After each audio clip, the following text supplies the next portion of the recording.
Welcome back to Coffee and Conversation. And for those of you who are here just for Audie, he's in the other room sulking, and he knows where I am and what I'm doing, so I'm confident he will eventually show up. But he's been a little pouty lately. I'm not sure what that's all about. I think it's probably the weather. It's been hot, which he doesn't like. It's been rainy, which he doesn't like. He blames me for all of this, and I think he's just, sulking and pouting because I haven't given in and changed any of this for him. So who knows? I'm pretty sure I'm on his bad list because I caught him this morning sleeping on the kitchen floor, the hard kitchen floor, in a corner under a chair. And it actually took me a while to find him. I didn't know where he was. And this is a cat who has rugs and beds and sofas and chairs. He can sleep on anything he wants.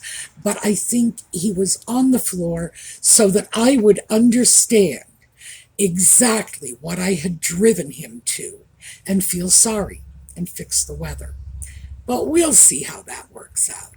Okay, yellow for Catherine.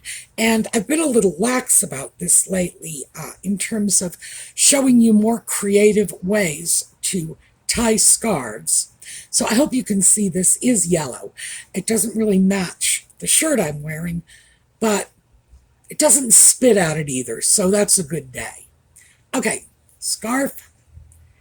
I'm just going to flip this over and tie it in a knot, just like that. That is all I'm doing with it. And then I have a scarf ring. This is actually a fairly small scarf ring because this is a fairly thin scarf. Now, if I had a larger scarf, definitely a larger scarf ring would be in order.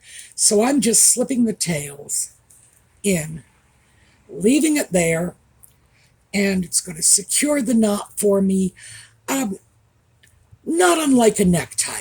Although, all right, here, I can pull this up higher. I don't like things too high around my throat.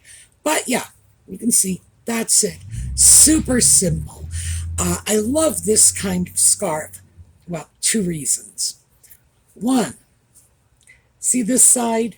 See this side? Ooh, 2-in-1. And they're small. It's probably about 6 feet long, and what are we looking at? 6 or 8 inches wide. And I find scarves like this very, very versatile. They're basically just, like a twilly times 2. So, I like these. Anyway, we've got the yellow for Catherine. We've got a new way to tie a scarf. And our yellow is not just for Catherine. I say Catherine, but she is just symbolic of everybody going through difficulties with cancer. So yellow for everybody fighting cancer. All right, we are going to take a look at the intro and then get started on the topic of the video. Audie, yeah, he knows where I am. So he may show up. We'll see. All right, we'll be right back.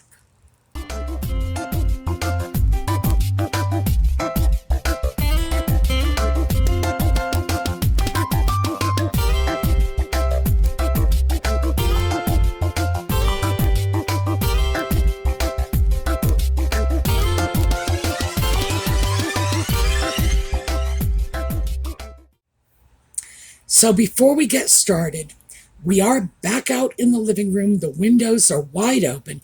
I do have fans on in the background, but they're not particularly close to me. The last video I did Thursday night, the Just Chattin' one, I had to retreat to the bedroom because between the street noise and the heat, it just wasn't working out. But because it's very overcast today, it's slightly cooler. So, yay. But we are back, and yeah, we're going to have to put up with a bit of street noise. People have asked me where I live, and I'm not kidding. I live on a pathetic little back road. It's just that my neighbors don't believe in mufflers. So this is, by the way, this is just like a feature of living in the country. When you are in the city, if you drive your car down the city streets and you don't have a muffler, or you've done something to your muffler, some people do that. Some people will actually like fiddle with their mufflers so their cars are noisy.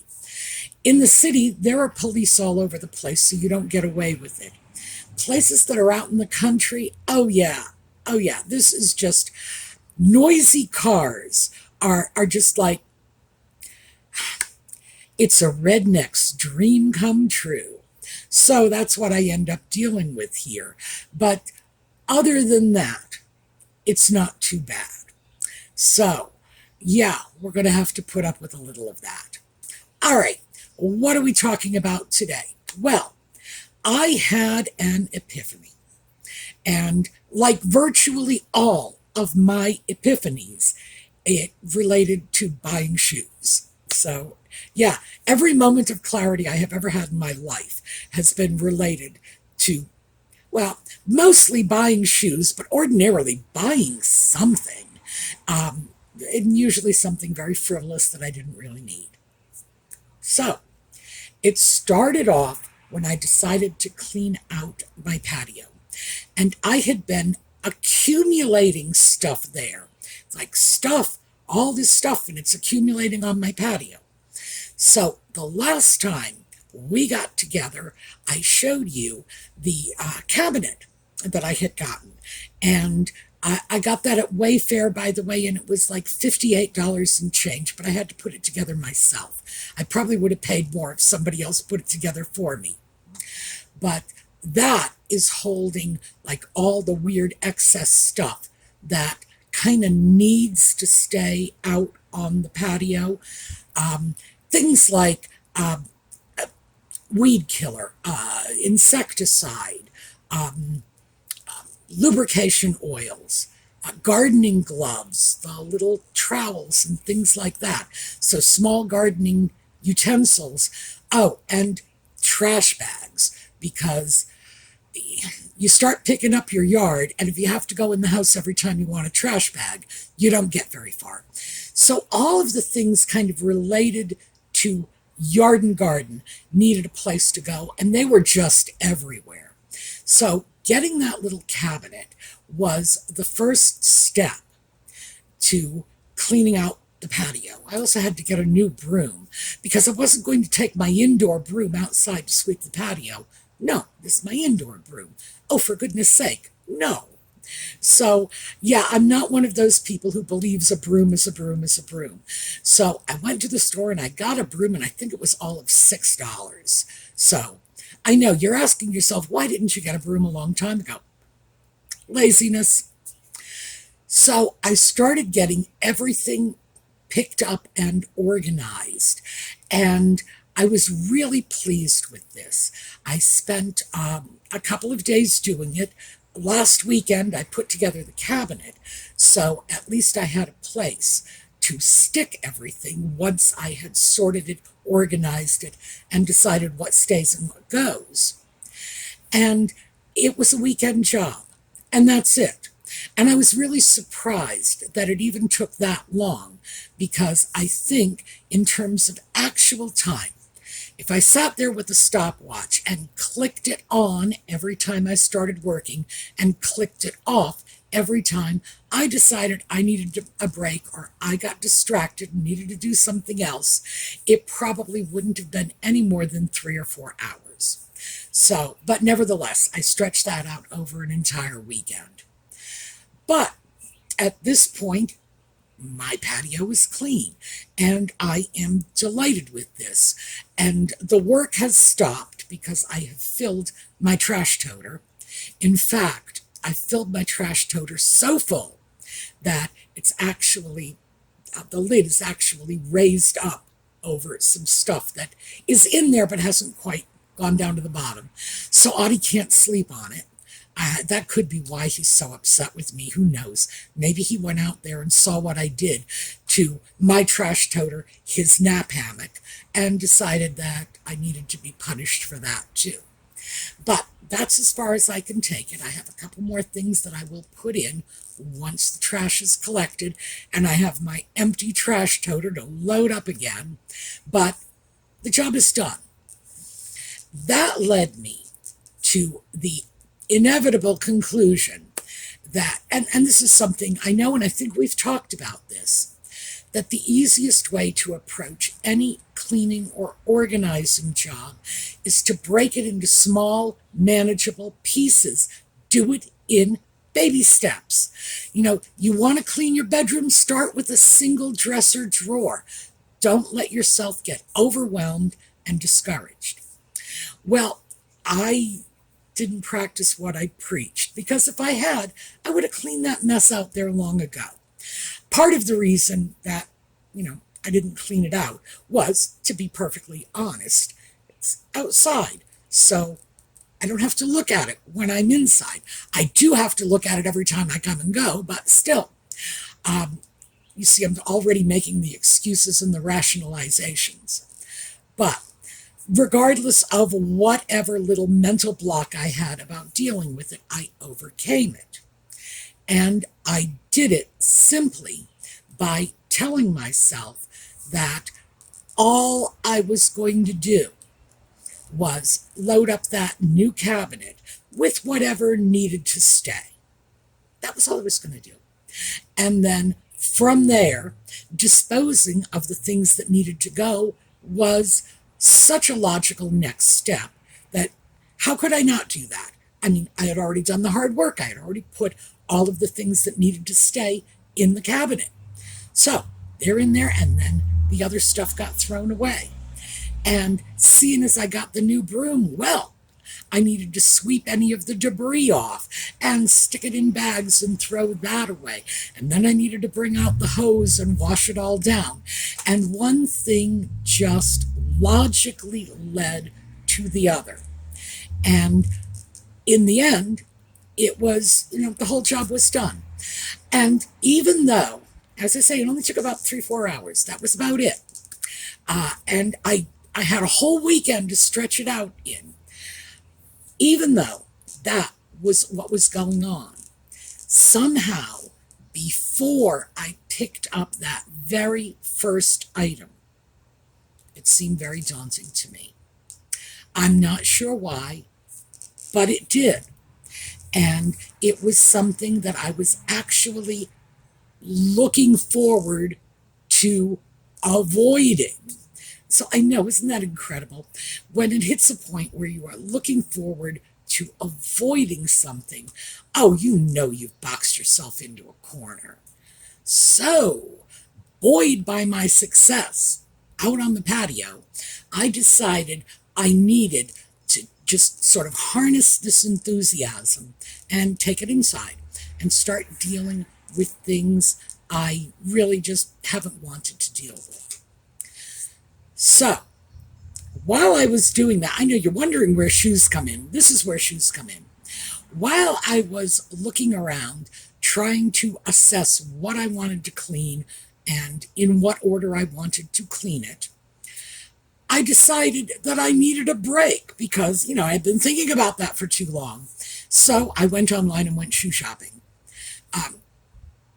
Because that's what a break is all about. And I actually had a very good reason for going shoe shopping. And I had gotten some shoes about a year ago.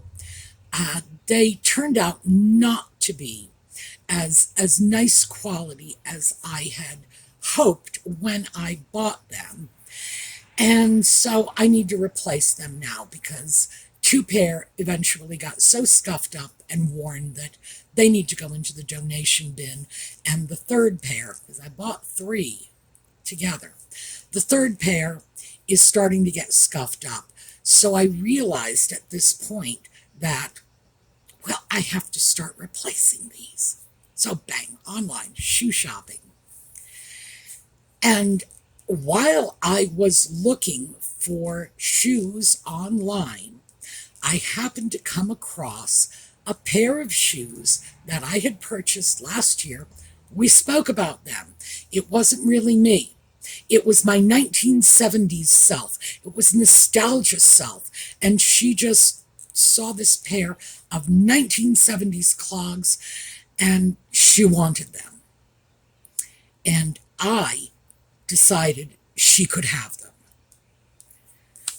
And it's like, all right, for starters, letting my nostalgia self buy anything is a huge mistake because remember, I was in my late teens and early 20s in the 1970s. I was born in 1954. So in 1970, I was 16. So that early 70s, early to mid 70s period, that was when I was sort of expressing myself in fashion. In one of the worst times in the history of humankind to be dealing with what we fondly called style. It was a mess. We were a mess. We looked like Bozo the Clown. It was the single worst fashion period ever. So I should know better than to let my nostalgia self shop. Because when she goes out there, she wants paisleys, she wants orange and green, and she wanted these clogs. And I convinced myself it was a great idea. They were only $30. That was all I paid for them. They were a popular shoe manufacturer, Array, which is a nice line of shoes. It's not crap. It's not great. You know, it's not like up here anywhere, but it's not crap. And they were leather and they were cute. And so, because my nostalgia self only paid $30 for those shoes, I said she could keep them. And then I saw exactly those same shoes while I was looking for while I was looking for different shoes altogether. I came across those same shoes and saw that they were available at Walmart. Here you go. Note the price. It's like $26.99. It's $3 less than my nostalgia self paid for these shoes, and they are the same. So, the epiphany was, she can't have them. She can't, no. If Walmart is selling them for even less, then I have no business congratulating myself on such a good deal. Yeah, they're very cute. They are leather. And they're, by the way, the pictures that I'm showing you are not actually, you know what? I'm going to get the real shoes. I'll be right back. Okay, so I've just shown you a couple of pictures. One is the pictures from my files because I am remarkably anal and I keep pictures of everything in my wardrobe in a file folder. And the only reason for that is because I don't have David Beckham's closet. And I don't have David Beckham to organize my closet. Either one of those would solve the problem for me, but I don't know. I don't imagine that, Posh Spice is going to give up David Beckham anytime soon. So I just have to get by. These are the actual shoes. And I'm hoping the color shows up better on your monitor than it did in either of those pictures. This is a really pretty brown leather. They call it saddle, but it's very close to oxblood. It's definitely moving into the oxblood range. So, yeah, this is why I let Nostalgia Self keep these. But, no, that's not happening. Those are going to be donated because in that one moment of clarity, when I saw those shoes on Walmart's website for $3 less than I paid for them, I realized in a blinding flash that that great deal wasn't as great as I thought it was. And everything else sort of tumbled in after that, because obviously I had been holding them because I thought it was a good deal. It was a great buy. I got a lot of value for my money. And I'm not saying I didn't. I still hold, by the way, these are available at Walmart, so, and for cheaper than I paid. So if you like them, head on over. But the sizes are limited. However, by the way, it was my size. So what can I say? As far as my needs would have been concerned, Walmart would have been perfect. These are going to be donated. That is a great deal that is simply going to pass on to someone else. And that's all there is to it, because it wasn't the fabulous deal I thought it was. Yes, good value for the money. And frankly, if it was 1975, yeah. But you know what? It's not 1975 anymore. And I am an old woman, and that's kind of a big stacked heel. And also, clogs are basically just mules. They slip on and off your feet. And at my age, one's biggest concern when walking around is falling and breaking a hip. So no, they are not a sensible purchase or a sensible shoe. And I pulled my files and took a look at this, and I have worn these only twice since I bought them. So, remember we talked about cost per wear a long time ago? You take the total price and divide it by the number of times you've worn it. Well, $30, I've worn it twice, $15 a wear. That's not a very good deal, is it? No, not even close. And I can't even justify it by saying, well, they're dress shoes. In what universe would this be a dress shoe?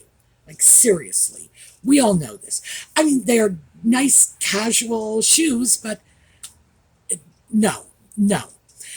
You wouldn't wear shoes like this to tea with the Queen. At least I would. Well, I don't know. I might have. But that's only because I really didn't care for the Queen's taste in shoes. I thought she wore very frumpy shoes. So I might have considered something like that just so I would fit in. Regardless, this was not a good purchase. Not at all. And it was an impulse purchase. We talked about this just in terms of letting your nostalgia self or your fantasy self or your guilt self, letting those nasty little demons that crawl around in the back of your mind that are only satiated when you let them buy something. Slap them back. I shouldn't have done it. This was an impulse purchase. Nostalgia self did it. And once I came to my senses, I should have simply sent them back. That's what I should have done.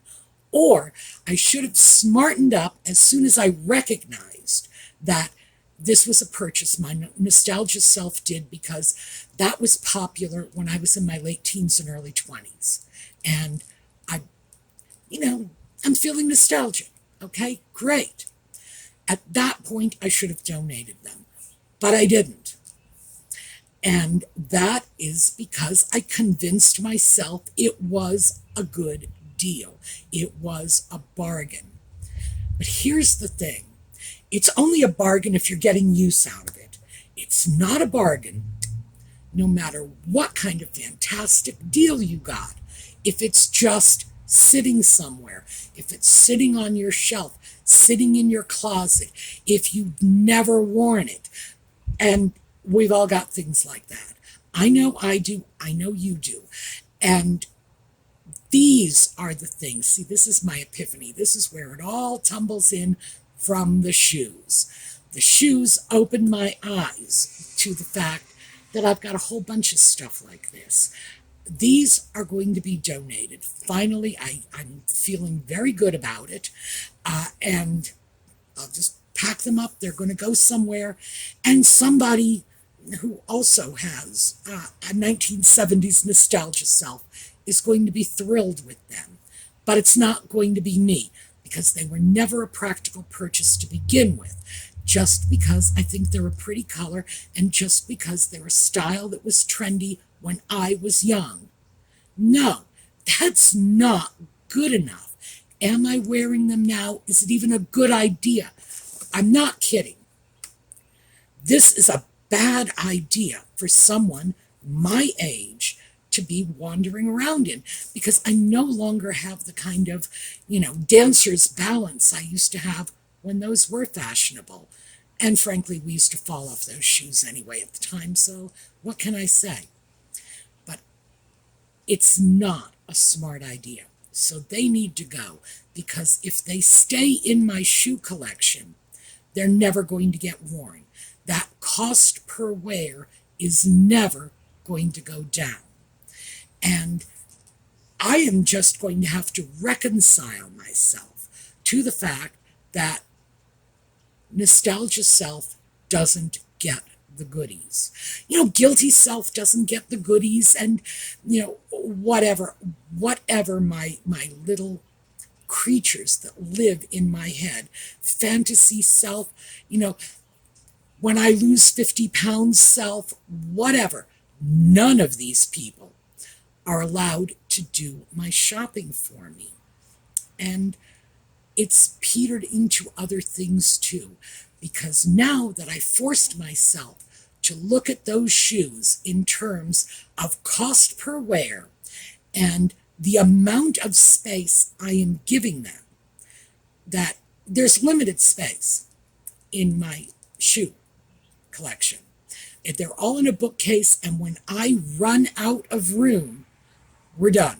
That's it. I'm not going to get another bookcase. So as long as these shoes are there, that means that, the Sam Edelman loafers that I saw and I wanted, they can't come in. I want those. I want those a lot more than I want my nostalgia self to entertain herself with clogs from the 1970s. So those have to go out or nothing else can come in. And that helped me because, hey, it's all about shoes anyway, right? But I've been able to spread this out and start to apply this to other things that are kicking around here. And there are books that I am looking at thinking, well, as long as this book is here in my bookcase, that's one less book I can buy. So those are getting packed up and donated too. Not all of them, of course, but I'm working on that. And I just started looking around, asking myself, do I really need all of these things? Just because I thought they were a good deal. I got a great price on them. They were a fantastic bargain. Not for me. If I don't need it, if I'm not actually using it, then I really need to think very carefully about what it's doing in my space. Now, I'm not like turning into a crazy minimalist. I'm not saying to myself, well, it must be practical. I must be using it. No, I got art on my walls. I'm not getting rid of the art. I'm not getting rid of the floor lamps just because I have more of them than any sane person ever thought possible. No, I'm not stripping down to bare bones. But anything that is simply taking up too much space, forcing me to dust it or walk around it, yeah, I am reconsidering that. I'm probably actually even going to start reconsidering some of the furniture around here as well, and maybe streamline that a little. But it was a moment of clarity. Now, shame on me for not knowing this to begin with, because one of the fundamental principles of adult education, and that is my specialty, is adult education and educational research. Well, I got two specialties. Yeah, okay, I got two. But adult education is one of them. Fundamental principle of adult education is adults learn when they're ready to learn. They call it the teachable moment. You can come across information over and over and over again, but unless you are getting that information when you are in that teachable moment, just like water off a duck's back, you don't pay any attention. This was my teachable moment. And like I say, I should have known that there is like zero excuse for me not to know that one, because as I say, it's a cornerstone of adult education theory. So if I want to educate myself, I need to start practicing what I preach. I need to start employing the skills I've acquired over many years as an adult educator and start educating myself. So I wanted to share that, mostly because I hoped my journey might spark something for you. Shoes, that's my epiphany moment. That's my teachable moment. But maybe there's something else in your life that will help you plug into that equation that you need to make in your head when you say, oh, I get it now. And that's what I had, my eureka moment. So yes, just because it's a great bargain does not mean it's a great bargain for me or for you. So time for those great bargains to start floating out the door and go off where they'll do somebody some good. Okay, that's what I have for you today. I hope to see you all again tomorrow. We're going to take a look at a slideshow on the way out. Audie did not come to join us, but as I say, he's a little annoyed with me. He's been very subdued lately, and we all know it's all my fault. Anyway, we're going to take a look at a slideshow. I will see you all next time. In the meantime, have a terrific day.